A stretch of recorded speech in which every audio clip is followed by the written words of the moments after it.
Welcome back to the Wellbeing Show. I'm your host. I suppose I'm your guest. I'm not your guest. I'm not your guest, John. You're my guest.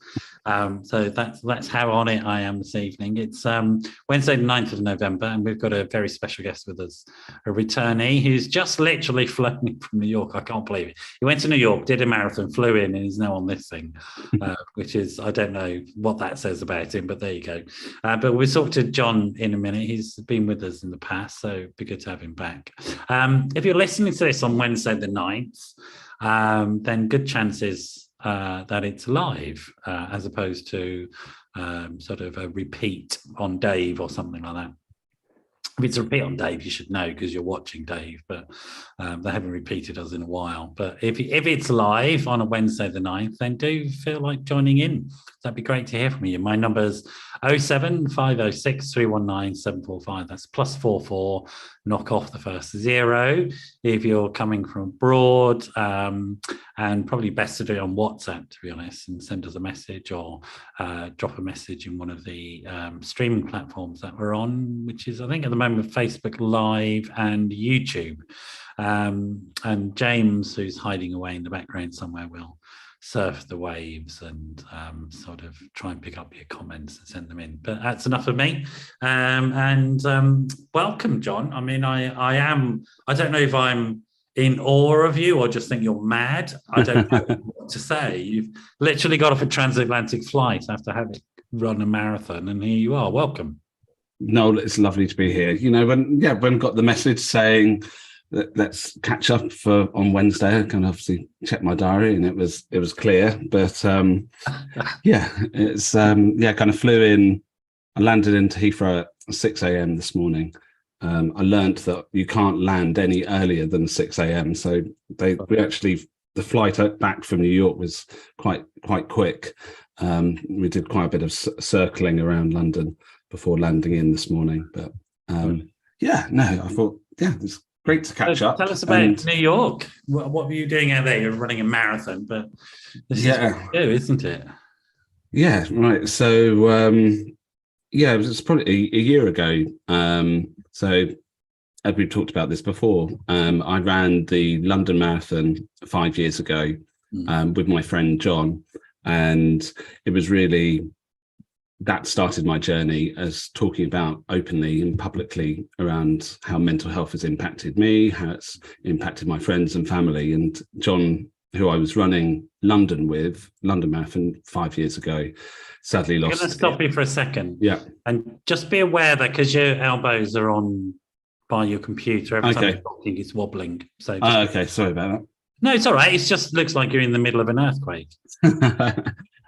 So as I was saying, the reason for running the London Marathon 5 years ago was my friend Jon's sister had sadly taken her own life.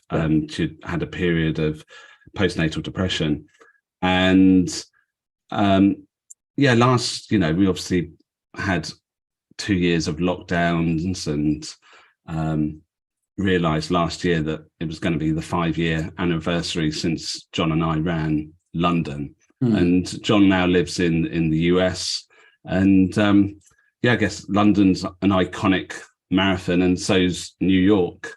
And we're just like, I was like, message Jon, what do you think? Do you think we've got any chance? Because even like last year, the idea of doing another marathon was pretty ridiculous. But this time last year, you couldn't even get on a plane, right? You couldn't get to the US. So even floating the idea of like just getting to America was going to be difficult, let alone run around New York. So so kind of put that out there. Similar when we ran London, we wanted to run it for a mental health charity. And I pinged off a few emails to New York and US based charities. And amazingly, the New York Samaritans of New York came back and they said, we'd love you to run for us if you want to come over. So wonderful. So that was probably around this time last year, I guess, that I had that kind of plan to do it. I remember talking to you about it actually when you were in the planning stages, and it's difficult to remember what it was like when we were still sort of in the pandemic, and the world had still shut down. I can't remember now, but yes, that's right. It was like the idea of.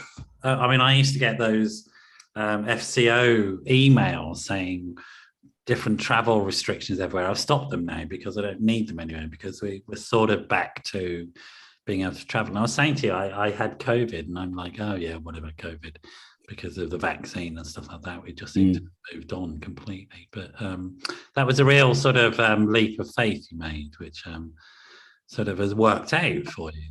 Yeah, I think it was. But it definitely seemed like it felt like we should do something. And it was kind of, I thought it'd be nice to kind of reflect, kind of looking back on what has happened over the last 5 years, some of the positive things from it as well. And I was also, I've kind of forgotten, but a marathon is a very, very long way. It's a kind of, I forgot how far it was, and especially in when doing it in New York, I think it feels even longer. It felt like running 2 marathons. Yeah. What was it like in New York with these, I guess, people friendly and welcoming and all that sort of stuff? Because they are in New York. I mean, it's very. Yeah, I would probably say that compared to London, it was around the same number of people out on the streets as London. London's just epic, and New York was exactly the same, but it was louder. For every scream that a person in London does, it was deafening. And we had our names on our shirts, and because we're both called John, just loads of people were just like shouting John and John as we were running along, or John squared, or the double Johns. And so the crowd was incredible. And where were you running? Which bit, on Manhattan Island or somewhere else in New York? Yeah, so you start out on the island, and you just work your way up, going through, right up to the Bronx. So you're doing all of the areas of New York, something like 6 bridges that are they're like drawn out, kind of really slow hills. Yes. But so you kind of had periods of quiet on these really big bridges. Like the first bridge is something like 2 miles long, and then the moment you come off the bridge, it's just a wall of sound of people just screaming and shouting. Wow. And I'm sure we talked about this before, but I think that is what is absolutely amazing about marathons. And you've just got other human beings that are just shouting at other human beings to just keep on going. And it's a lovely side of humanity. Just seeing so many people out that all just cheering you on. They say they're all day as well. I mean, these people are really committed, aren't they? Because they'll wait until the last person makes it, and well, they waited for me and John, so they were. I'm sure you weren't last. We weren't last, but it was really humid. The weather's just been like incredible in New York. So I think they've had some of their record-breaking kind of November. So it's really, really humid. It was hard work. Hard work. And how long were you out in New York for in total? So we went out on the Friday, and then came back this morning. So tried to cram in, got a bit of karaoke in, got a nice spa in, as well as going to the theatre. So really made the most of being in New York, and it's just an incredible city. Have you been to New York? Quite a few times. It's one of my favorite places. I love it, to be honest. Yeah. I've not been really outside of Manhattan, I have to say. I sort of, when I go, I tend to be there for a few days and stay on the island, and it's absolutely epic. Yeah. But I like America as well. I'm sort of a great fan of the US. I'm a bit frightened of it at the moment because I think it's a bit violent at the moment, but it's sort of post-Trumpian world. It just it seemed like a very strange place to me now, not the sort of America I know, to be honest. Yeah, and they're all literally, getting ready for the elections when I was out there, and and it's interesting. It was interesting, similar. I think when I've been to New York, I've kind of stuck to kind of certain bits, but it was interesting running the different parts of New York and seeing it, and the Bronx, and you could just get better. And was it the first flavor. marathon post-pandemic? Was it? Yeah. So it's the people first. Really must have been ecstatic, to be honest. Yeah, completely. So I think there may have been like a smaller one last year. Definitely, it wasn't open to any international runners. Yeah. Because of course, New York itself was really smashed by the pandemic. I mean, it was horrific there at times. I think sort of. So it must have been really quite a hoopla to sort of have an international event again. Yeah, and it did feel like New York was getting back to normal. And that was also really lovely to see. It was, like you say. And how was it? Aside, thinking about the last 5 years, then what were your thoughts about it? Because you've been on a longer journey than a 26-mile marathon. I mean, it's been quite quite extraordinary journey for you personally, I think. Yeah, there was lots of, I think. But even before getting on the flight out to New York, there, a lot of reflection over the last few months. About actually being quite proud, looking back at some of the things being able to do. Because sometimes, especially when you look at it over 5 years, you think, wow, that's, some things like take a long time to do. But I think it's really good when you look back and you kind of forget how difficult things were, and I think it's nice to at least try and give yourself a moment to think, oh yeah, that was really cool. That prior to the marathon in London, would you have thought of yourself as a sort of mental health advocate or champion? Never, ever. I don't. My line of work is very much wanting to be behind the camera, not in front of it. I didn't. Just the thought of doing any kind of public speaking, I'd just be, very, very nervous, feel very uncomfortable. A lot of imposter syndrome, I guess, of like, I would always, the teams I'd manage, I would always want them to be doing the talking, right? And I'm definitely more comfortable in the background. But I think, when we first met, what was when I first spoke was just the overriding feedback from people saying, guys don't speak, they don't talk about their emotions, they don't. And I was like, yeah, you're right. That's me as well. And I think being given a very public platform and being accepted meant that obviously if it had gone really, really horribly badly, it would have probably ended that day, right?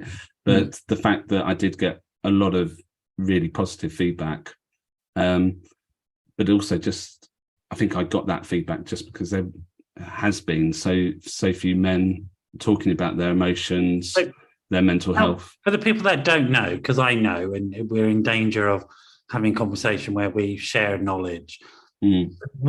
What did happen? What did you do to come out of the closet as it were, so that people know who don't know you? Yeah, so when Jon phoned me up to say that his sister had died, that brought out, obviously, as it would in anybody, a whole range of emotions. But I think the one that really surfaced to the top was one of anger that his sister hadn't been able to get the help that she needed in 2016, when I, really thought that GPs and other professionals would be able to help if somebody was struggling with their mental health. And that was a real shocker for me. And I was deeply angry about that. And I heard my mental health was really, really bad with my first job. At the kind of the turn of the millennium in 99, and I was sectioned. I was in hospital for a period of time, and I was off work for about a year, and it took me a long time to kind of build up my confidence and get back into work.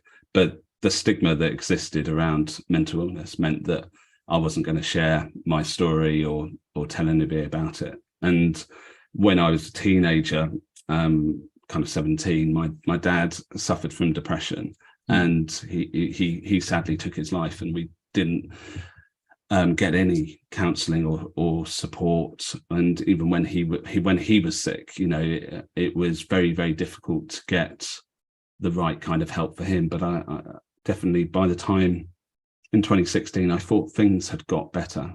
And when I realised that there was still obviously people out there struggling, I wanted to do something to in her memory, and also I didn't, I just thought I need to do something. I didn't know what I needed to do, but I Googled looking for a mental health charity that supports first-time families and young families.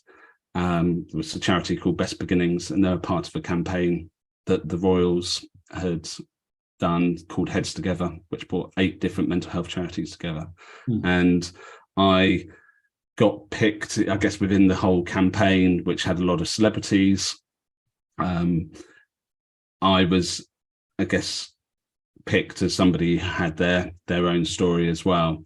And I shared that in January of 2017, which I thought was going to be a small group of people when I was first asked to do it. And it was a couple of hundred people of press and media and who knows who in that room, alongside William, Harry and Kate and Rio Ferdinand, and did a live lunchtime news pre-record for Channel 5 and other interviews, and shared my story and said what had happened to me. And that was obviously a massive surprise for my friends that had known me for years. They didn't know that was my story. I'd kept it from everybody. And here I was on the news, and people were like, John, I've just what's this all about?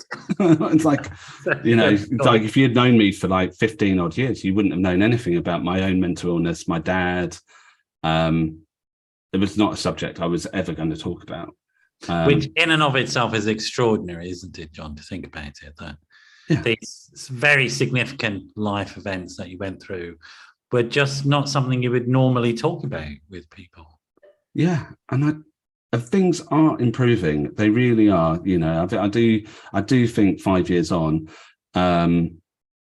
because we are talking about, you've got your show, and there is more conversation that's happening now, and it's almost like when you start to pick at it slightly, you realize how ridiculous it is. It's like, oh, you've had a significant bereavement. Yeah. Well, probably good that you go and talk to somebody about that.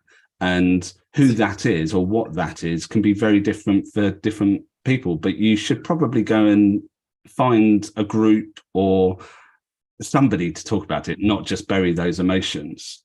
And I think one would hope these days, one would hope that, say, a young man experienced a tragic bereavement such as yours, that somebody would be proactive about it and saying, we're going to talk about this, Yeah.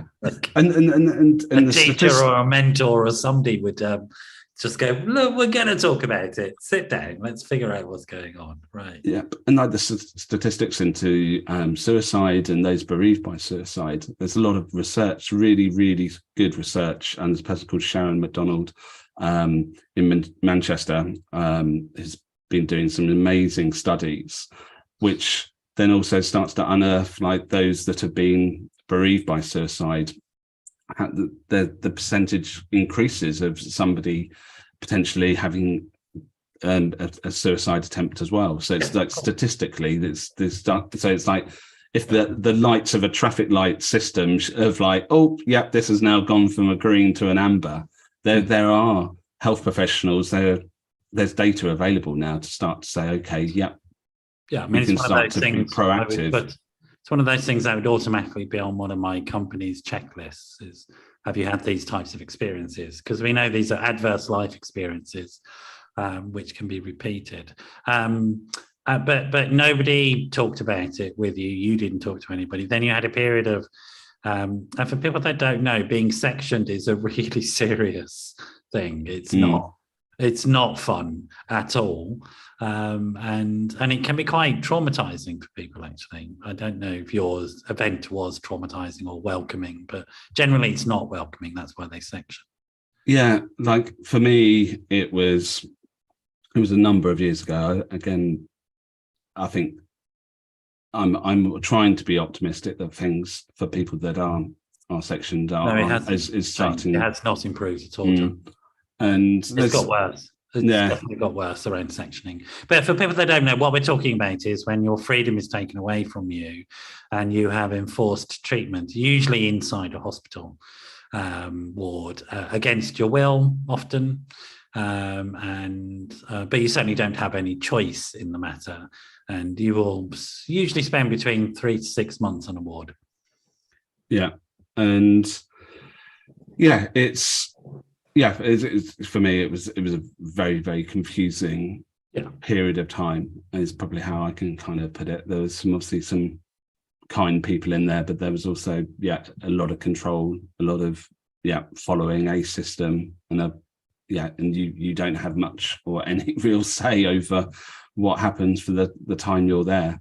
I think the professionals try their best, but there's a lot of us who've been in the field for a long time who think that the Mental Health Act, which is the legislation that's used, needs to be changed and gotten rid of. And actually, we have another piece of legislation that's been enacted in Northern Ireland. We're not quite enacted. It would be enacted if they got their arses together and actually the Parliament there sat, but they've got a very revolutionary piece of legislation around which disposes of incarceration and looks at things in a very different way. But certainly there was, just prior to the pandemic, I have to say, I went to the Houses of Parliament subgroup on mental health, which was reporting back on the review of the Mental Health Act. And there were a bunch of cowards. They copped out. They should have repealed the Mental Health Act and replaced it, but they didn't. They copped out. What do you think was the reason? Why did they? Vested interests from people like the Royal College of Psychiatrists. They don't want to give up their power. It's really that simple. Psychiatry is, as a profession, it's dead in the water, really. It's no longer relevant because we've moved into much more psychological models. Careful, I might get on a soapbox here, but the British Society of Psychologists, some years ago now, quite spectacularly turned around and said that psychiatry is over and it's irrelevant. And the sort of biological model of mental health is largely, but the Royal College of Psychiatrists just don't want to give up their power. I think that's it. I don't think there's any other reason for it than that. And there's a lot of for a standard ward that people get incarcerated into, which has something like 10 patients for 6 months. It costs for those 10 patients £1 million to incarcerate them. And that's where the main mental health budget goes. That's where all the mental health money goes. And it goes into ward-based services. And there was a big move towards changing mental health services with a thing called IAPT, Increased Access to Psychological Therapies, which was a psychological therapy approach. And it is incredibly successful. And because it's primary care, you can self-refer. Nobody's in charge of it. There are no consultants who control it or you, and it's a really successful program. It's something I think the UK should be very proud of. We're one of the few countries that's got that. So in terms of improvements in mental health services, IAPT is definitely right up there. But there's still a preponderance of the money goes on these wards that end up destroying people's minds, and they don't really help. I don't know what your experience of being incarcerated was. Most people's is it doesn't really help long term, to be honest. Yeah, for me, I lucky is not the right word because, but I was able to. I was on a ward section for about a month. So yeah, that's a brief intervention. So, you are lucky. And but I think that's maybe helps with probably the color of my skin. Also the fact that my mum and other people were being very proactive in trying to talk with consultants. So I think that I could have been in there a long time, but I was able to get out. But then when I got out, that's where, I went in with having had a psychotic episode and kind of left with depression, and still didn't have, I didn't have any counselling. I didn't have any talking therapies. They gave me a badly photocopied bit of paper that told me to go to a community centre that literally had everybody in it. Literally anybody from society that was on tough times, go to this place. And again, probably all very well-meaning, but I definitely didn't feel like I fitted in to where I was being told to go once I'd been released from hospital. And just that's where it spiraled. That's where it got actually tougher once I got out of that mental health unit. Which is why we do need to have these types of conversations, I think, because mental health provision of that sort has become very, very ghettoized, and it needs to be dragged out of that ghetto. And it's become a sort of social control mechanism rather than anything else. And it shouldn't be. It really shouldn't be. It's sort of, we keep throwing good money after bad around those types of services, I think. So, but you came through that, and you got to this point where this event happened, which inspired you to go on this run, which then gave you the courage to go and do this extraordinary press conference. And then what was the next step? What happened next after that?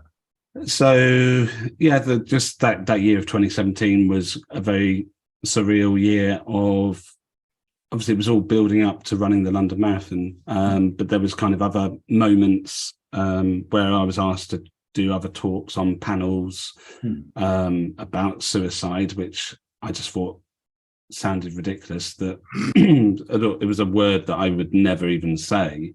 And I was like, I wouldn't even, I'd rather have say a swear word than say suicide, because it was so triggering. And they were like, oh, can you come and talk on this panel? And we've got, X, Y, and Z. And then they told me the name of the panel. I was like going, well, nobody's going to turn up to that, right? I was like, who would turn up? And then it would be like a packed room of people. And so I was like, oh, right, okay. People do potentially want to talk about mental health. So I was like, this is good. Then there was like a marathon training day at the Olympic Park. There was a famous relay race with the Three Royals, and I was in one of the relays with Paula Radcliffe and Adele Roberts is an amazing Radio 1 DJ, and and so there was some real strange moments that year, and it was incredible. It really, I think that the Heads Together campaign for certain sections of society within the UK and internationally started a different narrative around mental health. Where I think the narrative, those lads, but they're men, obviously, Royals. Those two chaps did an extraordinary job, to be honest. I mean, I was really blown away by it. Yeah, it really was, because they changed it by, for me, if you said mental health, I would always flick to like the negative. I'd be thinking of, as you say, kind of incarceration and like old kind of hospitals and, like dangerous people, all of these things. You kind of mentioned mental health 5+ years ago. That's what people thought was all the negative. And I think it was a very simple message, and it was, I guess, deliberately simple, that we all have mental health. And that did at least start to make people think, going, oh, what? Because people just thought mental health is mental illness. And they did an incredible job. They use their platform for really good outcomes. And this had sort of quite a lasting impact on what you did, didn't it, in the way you did your life? I mean, it wasn't just a one-off event. Things changed quite radically for you, I think, didn't they? Yeah, so I think through my career that I've kind of found myself in the middle of in between change. So my start of my career was, I guess, when we had very, very the first slow dial-up internet and that moving to kind of faster, always-on internet. And I guess through my career, I've definitely found myself in moments of time of change that's happening, and I get excited about change, and whether it's gadgets and buying things that I end up throwing away or stuck up the loft, or I like looking ahead. I like kind of joining the dots between two areas that maybe don't seem that obvious to connect. And mental health was one of those areas that, again, what we're talking about, like certain people that have been doing this for 20, 30 odd years, and you're starting to look at the things that you're meeting other people that are doing really interesting things and different approaches to looking after people's health, and you're coming up with some of your own ideas as well. And you're like, this is cool, we're doing this, people like it, but it seems strange that it's just me, right? It's just it's bizarre sometimes. Any other career that you're in, it's usually very competitive and there's no new ideas a lot of the time. Whereas definitely around kind of mental health and some of the innovation that's happening and different approaches to looking after people's health is incredibly exciting. Because the old way of doing it hasn't been working. Yeah, absolutely, without a doubt. Because it's the old way of doing it is too far downstream, essentially. You treat somebody when they're very seriously ill. That's a bad model in anybody's work about anything. So, and also, the facts are, and this is gender differences, are men tend to end up on psychiatric wards and women tend to end up having the more common mental health problems are depression and anxiety. The only reason for that are cultural differences in getting help. The reason why men end up psychotic is that they don't get help soon enough. That's what happens, right? These things will just get worse if you don't get help, because psychosis is very much connected to stress and anxiety and all these types of things, and then the bad habits you get around that. So what were the sort of innovations that you were seeing and that you were involved with yourself around this? Yeah, so one of the projects that I've been involved in over the last few years is called What's Going On in Your Head. And I do this with a documentary maker called Liz Smith. And so Liz is obviously incredibly, award-winning, very good at telling stories. And through my work that I was doing, I was meeting some incredibly interesting people that had or still has like different mental illnesses. But when I was talking to them and we kind of getting to know each other and going for a coffee, whatever it was, there would usually be something creative that they really enjoy doing. And that could be drawing, it could be poetry, and it was like, it's like as we get to know, as you meet somebody for the first time and you get to know somebody, you get to know them for their talents, but sometimes, especially with a mental illness, obviously your confidence can be very low, your self-esteem. So even though you've got this amazing talent, you're probably very unlikely to want to go out and shout about it if you're really struggling with your mental health. And so what we've been able to do with What's Going On in Your Head is put on a series of events where we'll pick a certain mental illness or a disorder, and we will explore that through performance art, so through music and dance and poetry. And we've done a lot of shows now in real life and during lockdowns online as well. and people come away from the show thinking, well, that was really entertaining. I enjoyed that. Yeah. But also I now have a greater understanding around eating disorders or anxiety or depression. But they're not seeing the performer for their illness. They're seeing them for their, like, wow, wasn't that, an amazing rapper? Wasn't that amazing, an amazing actress? So we've done some really interesting projects for World Suicide Prevention Day. We've done like a 20-minute film. And so it's all the feedback that you get from putting on these types of events that hadn't really been done before. Because I think a lot of the people that have been involved with our shows have kind of been hidden away from society. There's not been a platform for them to showcase their talents. And it's the talents that people maybe have developed as part of the struggles that they have. These things are helping them recover and inspiring them to move on, and then that can also be offered, I guess, to people as a possibility for you. Well, maybe this is going to help you as well. If you're struggling, maybe you can try this for yourself. And certainly, I mean, my background is the arts, which you may or may not know, but that's where I started off. And certainly, without doubt, I know the inherent healing capacities of the arts, full stop. And they're often the opposite of sort of trauma and depression, anxiety is a place where people can heal and grow. Certainly was for me growing up.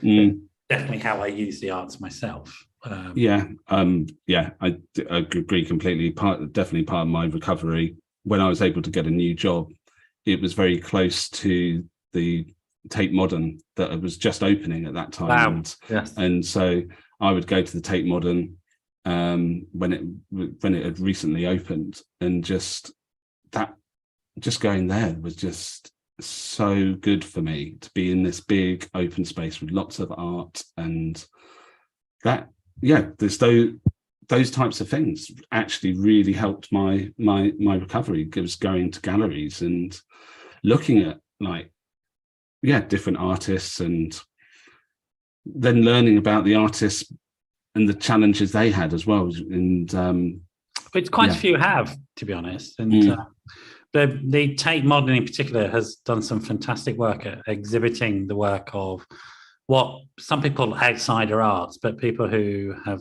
experienced troubles. I mean, everybody knows about, I guess, the famous one being that Dutch painter, what's his name, who chopped off his ear. Van Gogh. Van Gogh, right. So everybody knows that he had severe mental health problems. And if you haven't seen it, folks, one of the most, I'm going to well up and cry about this, it's one of the most moving Doctor Who episodes I've ever seen, is where they go back and get Van Gogh, and the character playing Van Gogh, they bring him to an exhibition. I think it's at the Tate, a retrospective of his work. And they get one of the curators to talk to him, not knowing it's Van Gogh, about the impact of Van Gogh. And this guy just goes over talks the truth about how influential he is. And the character, the actor playing Van Gogh, is bowled away. It's a beautiful episode. It's sort of a really moving episode. Well worth going to see, folks. If you haven't seen it yourself, John, I would check it out. Just Google Doctor Who Van Gogh. Okay. I'll make a note of it here. It's amazing. It's really amazing. But there's been a lot of artists and a lot of people involved in the arts who've struggled with quite severe mental health problems. And there's been retrospectives on a very famous Japanese artist who has been in and out of psychiatric wards and so on, and many sort of well-known. Spike Milligan, for example, had bipolar. And I remember way back in the beginning of my career, when dinosaurs were still wandering the earth, it was that far back in time, we had a fantastic doctor come in to one of the hospitals I was working in, who herself had severe and enduring mental health problems. And she'd done a fantastic piece of research looking at the arts and mental illness. And she wanted, sort of her research was looking at whether the arts caused mental illness or helped, and et cetera, because there was it was fascinating. She found that the certain types of art forms had certain types of mental illnesses because they weren't. So, for example, if you had bipolar, you weren't an actor because you wouldn't be able to get on stage when you were either very high or very low. But you could do it if you had other types of disorders. But you would, if you had bipolar, you're more likely to be a writer or a painter. So it was sort of like interesting piece of research. Really good.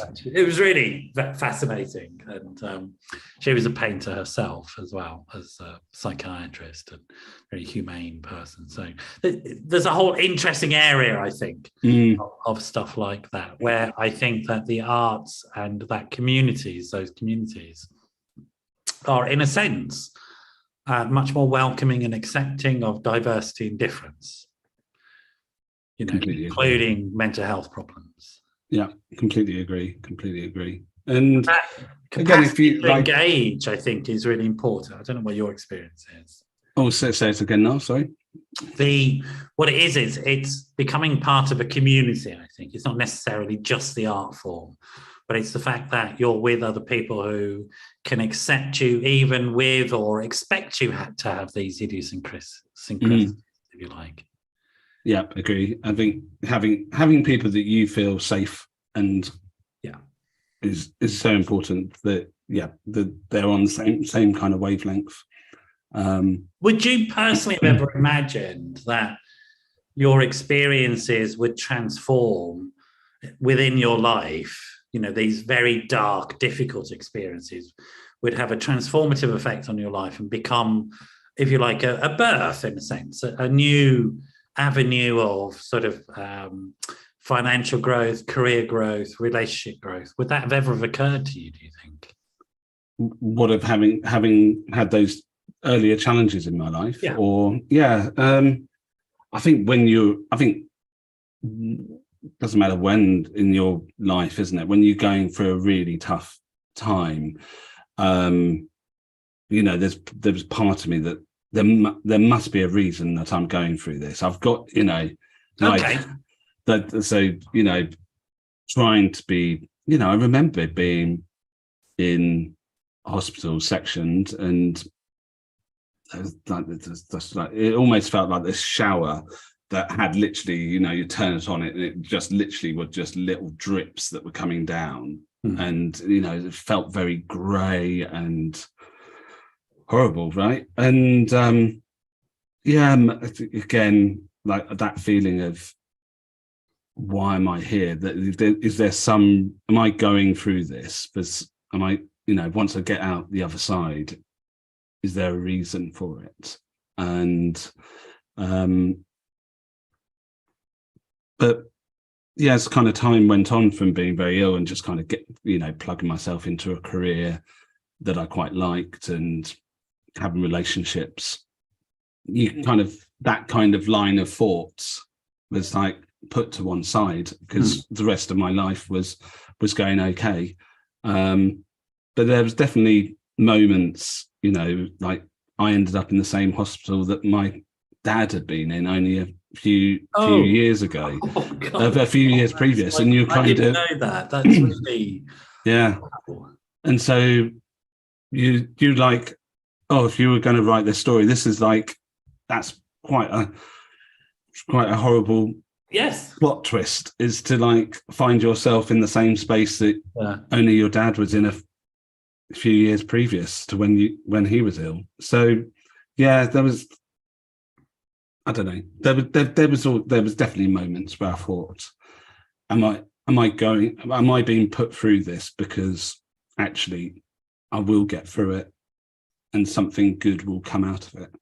But I think that definitely after about 4 or 5 years of starting to kind of feel more stable and on my 2 feet again, I kind of definitely put that thinking right to the back of my mind, I guess. But you were like stable, I'm not going to go there, I'm just going to get on with my life and all that. Yeah. That was a period of my life, and I put it to bed, right? people like Stephen Fry would talk about mental health. We've got, that was kind of my thought about it. And they don't need Jon Salmon talking about it. Yeah. Okay. Well, we do. And I'm glad you did start talking about it. And if the Royals did nothing else good, they got you talking, which is always a good thing. But I'm linking it to, because I know that you're working on, and you've got a new conference coming up very soon called Hope, and there is quite a lot of evidence, and I was talking about this a lot during the pandemic, about if people can have this word hope, or if they can have a sense of some bigger meaning or purpose during times of struggle, they're less likely to be destroyed by the struggle. The evidence is quite clear about that. And often people talk about it in terms of spiritual terms or in religious belief. You don't have to have any belief in anything, but it is this psychological capacity to see that there might be meaning or purpose in the difficult event. And that's really important as a sort of psychological survival skill. And I was interested as to whether you had that. And it's interesting that you had it, even though when you didn't need it anymore, it just went to one side. And I wonder if unconsciously somewhere that's informed the choice of the word hope for this conference. So tell us about Hope, this conference. Yeah, so we had an idea. So one of the other projects I've been involved in is I'm the co-CEO of a collective called the Speakers Collective. Mm-hmm. And so when I was sharing my lived experience, I mentioned Stephen Fry, but another person that had been doing amazing work in the space of trying to reduce kind of the stigma was a guy called Johnny Benjamin. And Johnny, good guy. Yeah, Johnny's just, what an absolutely lovely human being. Mm-hmm. And he emailed 17 of us, and I'd never met Johnny. We'd kind of known each other on social media and bits and pieces. And so to kind of get an email from him to say, do you want to, meet up and discuss about how we can support each other? Because there's actually, in the campaigning space, there's very little support there. Usually people that are on the radio campaigning about something, they don't have a team of 50 people around them. They probably, it's just them. Yeah. And even though they're having real impact, hopefully, and change, there's also a lot of negativity that can come your way, especially if you're challenging a certain narrative that's maybe, different to popular. Yeah, and also, I've talked to Johnny about this. There's also a lot of vultures in the field who just like to make money and scam people and stuff like that. And Johnny's not one of them, and neither are you, and neither am I. But there was a big movement for a while in the corporate sphere of getting in these people with lived experience and making money out of them. It's sort of unpleasant stuff. And but Johnny is one of those.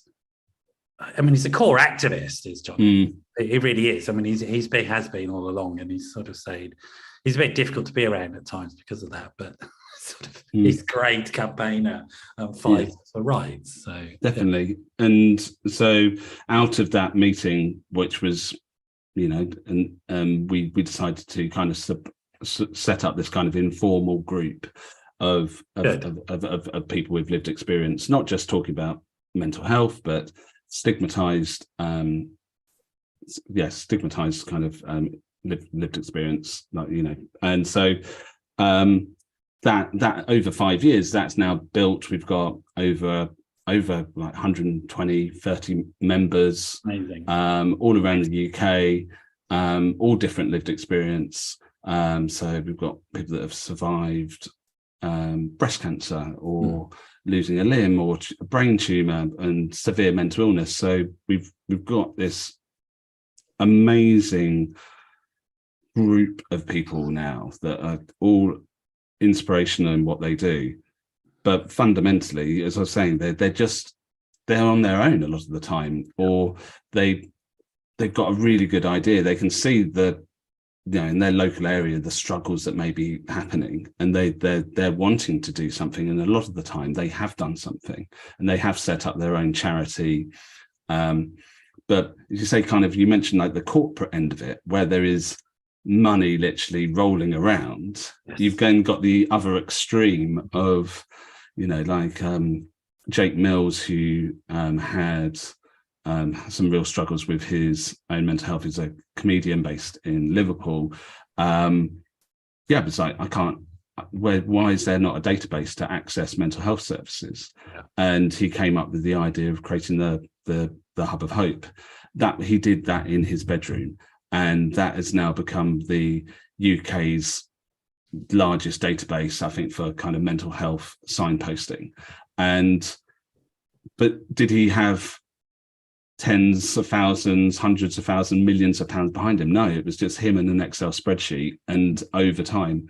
And so what we wanted to do with the Hope Conference was create a conference for people that were at that grassroots stage of their, they've been campaigning a bit, and now they're the Speakers Collective. We're all about trying to make sure that people with lived experience are getting paid for their time when they're sharing their lived experience. Again, you kind of touched on it as well. It was very common for people that were not being, were going to be out of pocket a lot of the time. They'll be going to these kind of big, expensive conferences and not even being paid for their.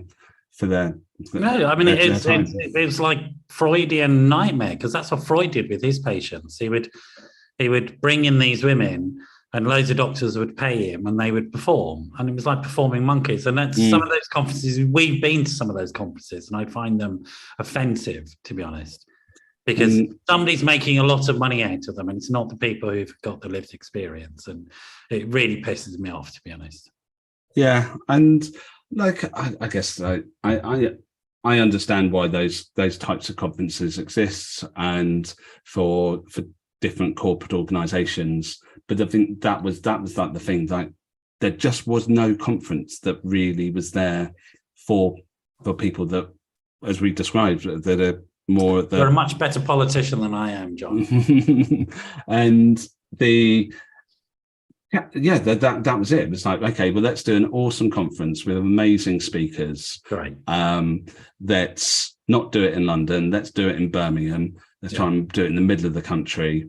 Let's make the ticket super cheap, but make sure it's got a really good lunch and coffee and all of that. And then in the afternoon, let's do lots of training. So if you want to learn how to do a podcast, if you want to do mental health kind of basic kind of crisis intervention training, fundraising. So you really come out of the conference of having hopefully been inspired, but also learning some new skills. And it's up to like 100 people. So we're not trying to create something that's like for 1,000. We want everybody to walk in. We know that most of the people that are going to be there don't know each other, but I can guarantee that when they walk out at 5 o'clock on Friday, we will have made sure that everybody knows each other and feels truly connected. And I think with so many conferences, you just don't get that. You kind of you may just, while you're queuing for the coffee, you may have that moment to serendipity may work in your favor, but a lot of the time the big conferences don't create that.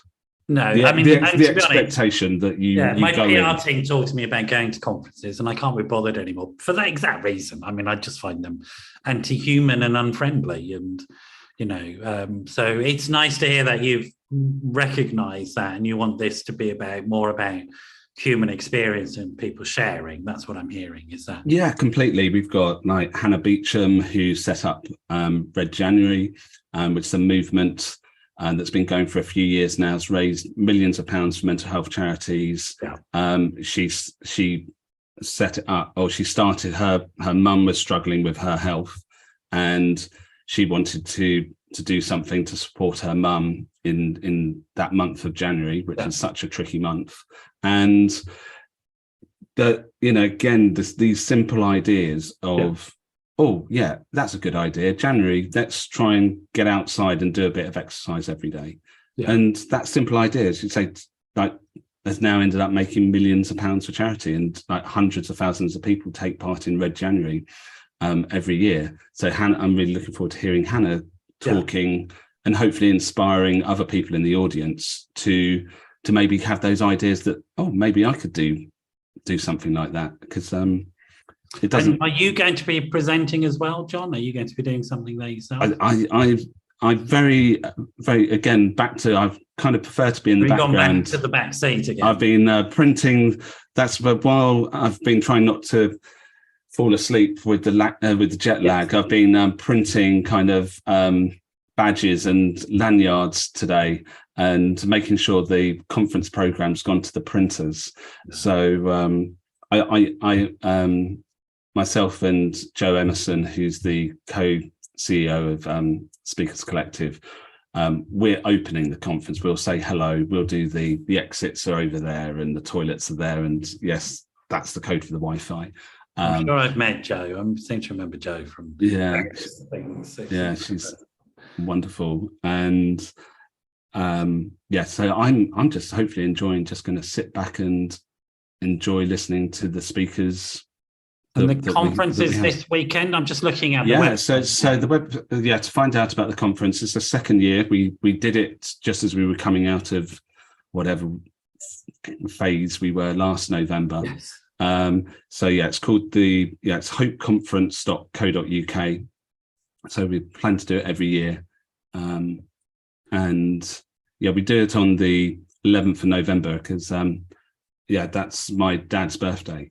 And when we were trying to find a date for the conference last year, we were like, oh, November seems like a good time.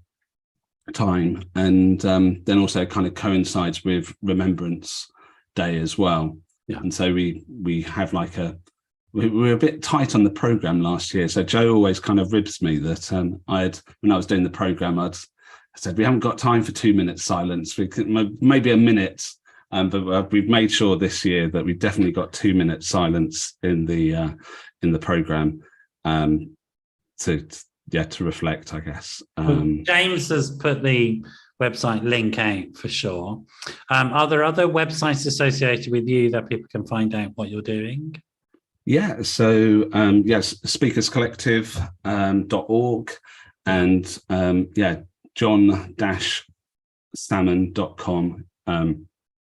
If you want to donate to we raised, like, this is something lovely. Last thing I really want to share is not just how incredible it was, people cheering during the New York Marathon, but wow, right? John and I were running for not just, it wasn't a UK charity. It wasn't an American charity. It was a charity based in New York. And we raised over $7,500. And the generosity of individuals, and it doesn't matter if it's $1 or £5 or 50 quid. Obviously, the more money you make, the better. But just getting your credit card out is a hassle, right? And finding those 3 digits on the back. And we had hundreds of people that went to that effort and donated. And again, that's just a really, really, just want to thank everybody that has donated and supported John and I, because times are busy and it takes time out of people's day to stop and donate. It's also, I would say, more important that these issues are raised right now, post-pandemic, but also during the current crises that we're going through, and the sort of the straitened financial times bring. We know that when people are worried about money, that they can start to think about ending their life, particularly men.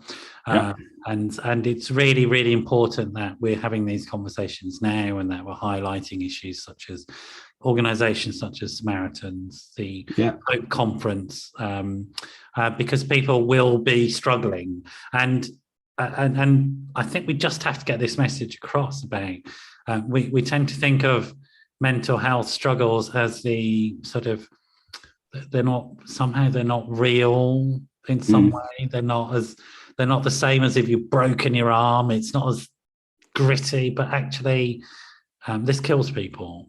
Yeah. And you mentioned the Samaritans. amazing organisation of over 20,000 volunteers in the UK that give their time up and can be contacted on 116 123 24 hours a day.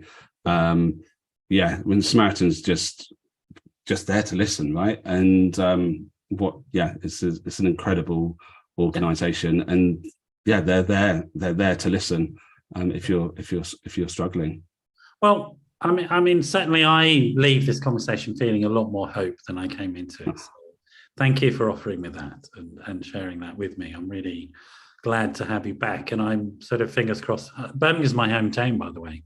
Right, so, what are you doing on Friday? Well, exactly. I might just be buying a ticket later after this, and I'm seriously thinking about it. Actually, I'm not doing anything, so I might just pop up.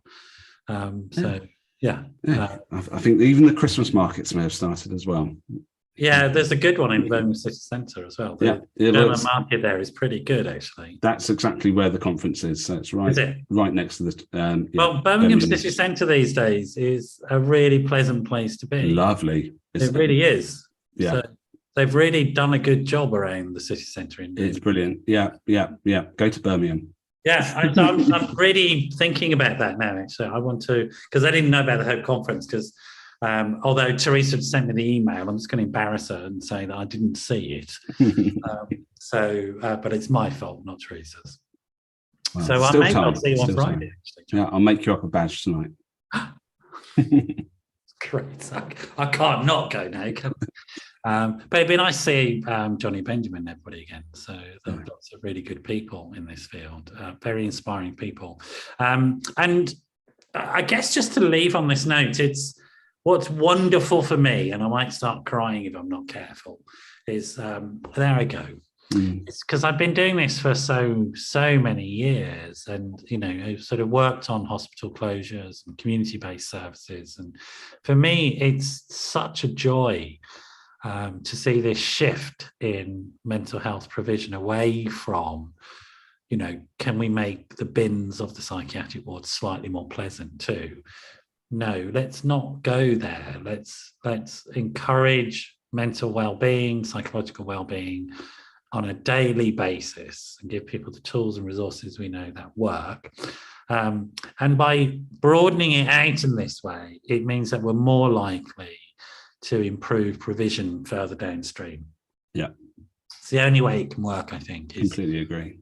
We have to do this. And then at some point in the future, we'll get rid of the Mental Health Act. And when somebody has a psychotic break, they'll be met with something very, very different. They won't be locked away. Something else will happen. And that's where we need to be aiming for. Anyway, no more soapboxes. It's just gorgeous to see you. And welcome back to the UK. And I'm in awe of your ability to stay awake at this point after running a marathon and flying back from New York. So congratulations. Yeah, well, thank you for keeping me on the back on the UK time zone. So cool. It's good to have you. Stay there. I'm going to say goodbye to everybody, and I'll see you all next week. I'm not sure. I can't remember who we got on. I usually get a list of people. I can never really remember. So there you go. But it's been lovely to have everybody here this evening, and see you all next week. Bye-bye for now.